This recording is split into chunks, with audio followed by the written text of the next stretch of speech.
അസ്സലാമു അലൈക്കും. കളിക്കുടുക്ക വായിച്ചിരുന്ന നിയാസിന് അൽഹംദുലില്ലാഹ് മുഖദ്ദിമ വായിക്കാൻ കഴിയുന്നുണ്ടെങ്കിൽ ഇൻഷാ അല്ലാഹ് വിനോദത്തിലൂടെയും പുസ്തകങ്ങളിലൂടെയും നമുക്ക് ഗ്രീൻ വാലിയിൽ ഒരുമിക്കാം.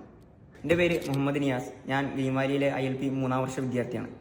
ഇപ്പോൾ ഇവിടെ വന്നിട്ട് എൻ്റെ ജീവിതത്തിലെ ഏറ്റവും വലിയ അച്ചീവ്മെൻ്റ് എന്ന് പറയുകയാണെങ്കിൽ ഒരുപക്ഷെ ഗ്രീൻ വാലിയിലെ ലൈബ്രറിയിൽ ആ പുസ്തകങ്ങളുമായിട്ട് സംവദിക്കുന്ന ഒരു സമയമായിരിക്കും. കാരണം ഗ്രീൻ വാലിക്ക് മുമ്പ് ഞാൻ വായിച്ചിരുന്ന പുസ്തകങ്ങൾ നോക്കുകയാണെങ്കിൽ കളിക്കുടുക്ക, ബാലനം പോലത്തെ അങ്ങനത്തെ കഥകളുടെ ബുക്കാണ്. പക്ഷെ അൽഹംദുലില്ലാഹ് ഇന്ന് ഇവിടെ എത്തി നിൽക്കുമ്പോൾ ഞാൻ വായിക്കുന്ന ബുക്കുകൾ പറയുമ്പോൾ ഇബ്നു ഖൽദൂനിൻ്റെ മുഖദ്ദിമ പോലത്തെ ബുക്കുകൾ, അതുപോലെ തന്നെ ഖുർആനിക തഫ്സീറുകൾ, സയ്യിദ് ഖുത്തുബിൻ്റെ തഫ്സീറുകൾ, ഇബ്നു കസീറിൻ്റെ തഫ്സീറുകൾ, അങ്ങനെ വ്യത്യസ്ത തരത്തിലുള്ള തഫ്സീറുകൾ, അതുപോലെ തന്നെ ഇന്ന് സമകാലിക ലോകത്ത് സംവദിക്കുന്ന പ്രശ്നങ്ങളുമായിട്ട് ഇടപഴകുന്ന ഇസ്ലാമും ആധുനികവാദങ്ങളും മറ്റു ജെൻഡർ ന്യൂട്രാലിറ്റി പോലുള്ള അത്തരം വിഷയങ്ങളുമായി സംവദിക്കുന്ന ബുക്കുകൾ.